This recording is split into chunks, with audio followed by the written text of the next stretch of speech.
Selamat datang di video pembelajaran Pendidikan Agama Katolik SMK Pariwisata Medland School.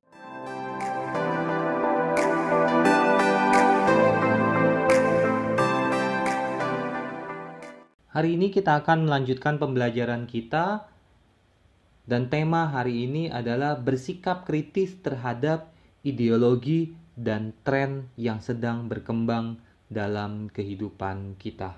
Dalam hidup modern dewasa ini, kita tidak dapat lepas dari berbagai pengaruh lingkungan, baik itu paham atau ideologi maupun aliran hidup yang ada dan berkembang saat ini. Terlebih seperti yang dialami oleh banyak kaum muda sekarang ini, tren apapun bentuknya, mulai dari musik, film, sampai pada berbagai gaya hidup lainnya, hingga perangkat teknologi, tak bisa dilepaskan pengaruhnya bagi kehidupan kita. Tingkatan pengaruhnya sangat tergantung pada kedewasaan kita dalam menjalani dan menentukan pilihan. Harapannya adalah bahwa kita harus bersikap kritis terhadap itu semua. Kita diajak untuk bersikap kritis terhadap ideologi paham yang berkembang dalam kehidupan kita. Ada baiknya kita pahami dulu arti dari ideologi tersebut. Ideologi adalah sekumpulan ide atau gagasan yang mempengaruhi cara pandang terhadap suatu hal. Ideologi dapat berarti sebagai falsafah hidup dan cara pandang terhadap sesama dan dunia. Negara kita mempunyai falsafah Pancasila sebagai landasan negara. Jadi, Pancasila dapat dipandang sebagai suatu ideologi di mana termuat keseluruhan pemikiran, cita rasa, dan perjuangan bangsa Indonesia. Berikut adalah macam-macam ideologi. Yang pertama, nasionalisme. Nasionalisme adalah pandangan yang berpusat kepada bangsa sendiri, yang bisa memunculkan semangat patriotisme. Nasionalisme ada dua, nasionalisme negatif dan nasionalisme positif. Nasionalisme negatif atau nasionalisme sempit adalah nasionalisme yang mengagung-agungkan bangsa sendiri dan meremehkan bangsa lain. Sedangkan nasionalisme yang bersifat positif adalah nasionalisme yang mempertahankan kemerdekaan dan kedaulatan bangsa sekaligus menghormati kemerdekaan dan kedaulatan bangsa lain. Ideologi yang kedua adalah Marxisme. Marxisme adalah suatu kumpulan ajaran yang menjadi dasar sosialisme dan komunisme. Tujuan utama dari Marxisme ialah menghapus kapitalisme yang dianggap menyengsarakan dan menjajah kaum proletar, yaitu kaum buruh atau rakyat. Marxisme hanya percaya pada materi, tidak percaya pada dunia adikodrati, termasuk tidak percaya kepada Tuhan. Yang ketiga adalah komunisme. Komunisme adalah anak dari Marxisme. Komunisme mencipta-citakan suatu sistem masyarakat di mana sarana-sarana produksi dilakukan berdasarkan asas bahwa setiap anggota masyarakat dapat memperoleh hasil sesuai dengan kebutuhan. Cita-cita komunisme ini praktis diperjuangkan dan dimonopoli oleh Partai Komunis. Ideologi yang keempat adalah teokrasi.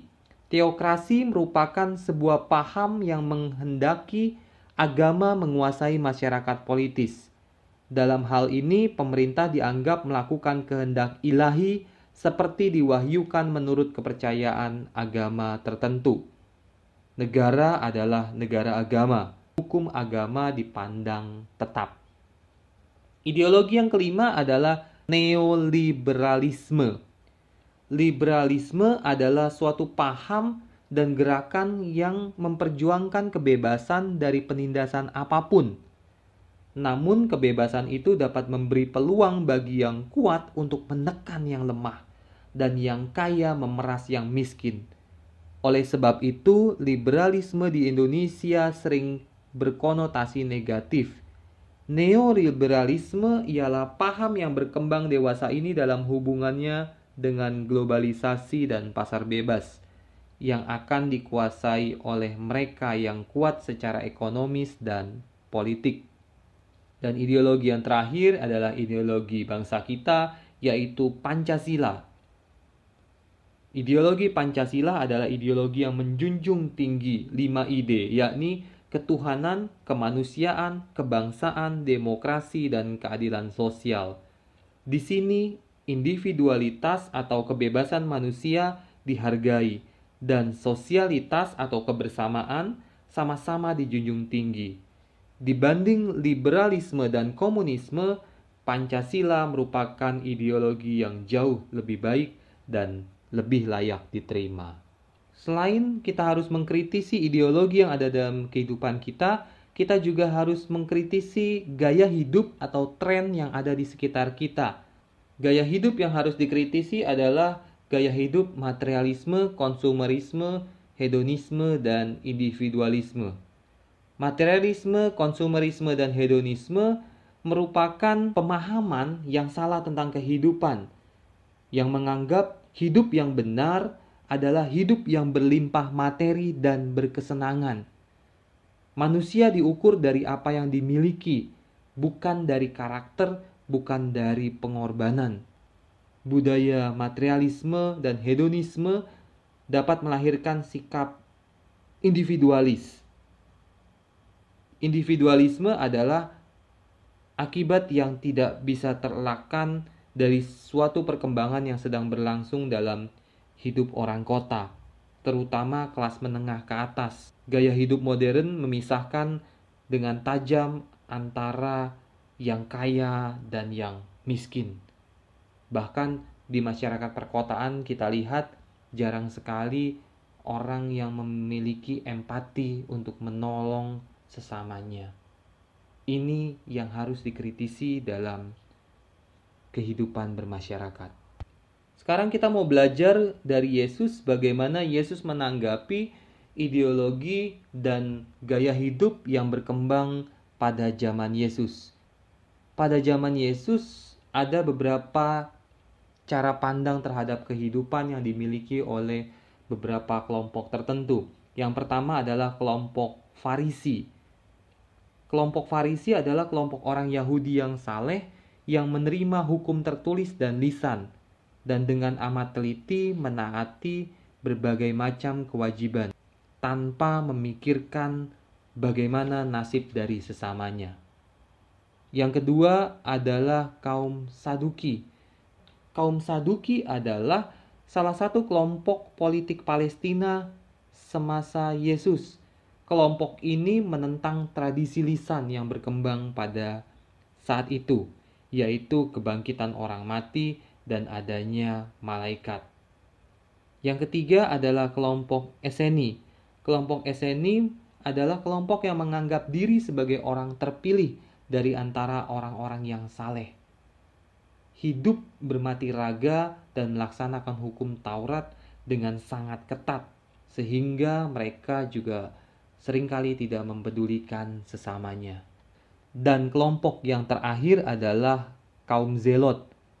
Kaum Zelot adalah kelompok pejuang-pejuang kemerdekaan Yahudi melawan orang Roma pada awal abad pertama Masehi. Bagaimana sikap Yesus terhadap pemahaman yang berkembang pada waktu itu?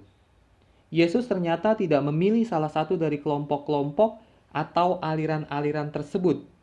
Yesus memilih aliran dan gerakannya sendiri, yaitu mewartakan dan memberikan kesaksian tentang kerajaan Allah. Dalam rangka mewartakan dan memberi kesaksian tentang kerajaan Allah, Yesus menyapa orang-orang miskin. Walaupun Yesus berasal dari kelompok kelas menengah, Yesus secara sosial bercampur dengan orang-orang yang paling rendah dan menyamakan dirinya dengan mereka. Mereka adalah orang yang miskin, buta, lumpuh, kusta, kerasukan setan, para pendosa, para pelacur, pemungut cukai. Mereka yang dianggap oleh kelompok-kelompok yang ada pada waktu itu sebagai sampah masyarakat yang harus dibuang tidak berguna dan najis, dan mereka harus disingkirkan dari pergaulan. Namun Yesus mendekati mereka. Bersikap kritis terhadap media dan ideologi tanpa tanggung jawab dan dasar yang kuat akan menyebabkan kita hanya ingin tampil beda saja. Sebagai murid Kristus, sikap kritis harus berdasar dan dapat dipertanggungjawabkan. Kita harus mengkritisi berbagai media, cara pandang, dan ideologi yang mempengaruhi kita agar kita menemukan kehidupan yang sejati. Budaya modern dengan teknologi, gaya hidup, dan ideologi cenderung tidak lagi memusatkan nilai iman dan hanya sedikit memberi dukungan untuk menghayati iman dalam kehidupan sehari-hari. Oleh karena itu, sebagai murid Kristus, kita diajak untuk membangun sikap kritis. Sikap kritis mempunyai 3 proses dasar. Yang pertama, berusaha memusatkan diri pada perkembangan nilai-nilai atau cita-cita yang kita anggap luhur. Dan yang kedua, berusaha memalingkan diri dari keegoisan dan mengarahkan segala perhatian kepada kepentingan bersama.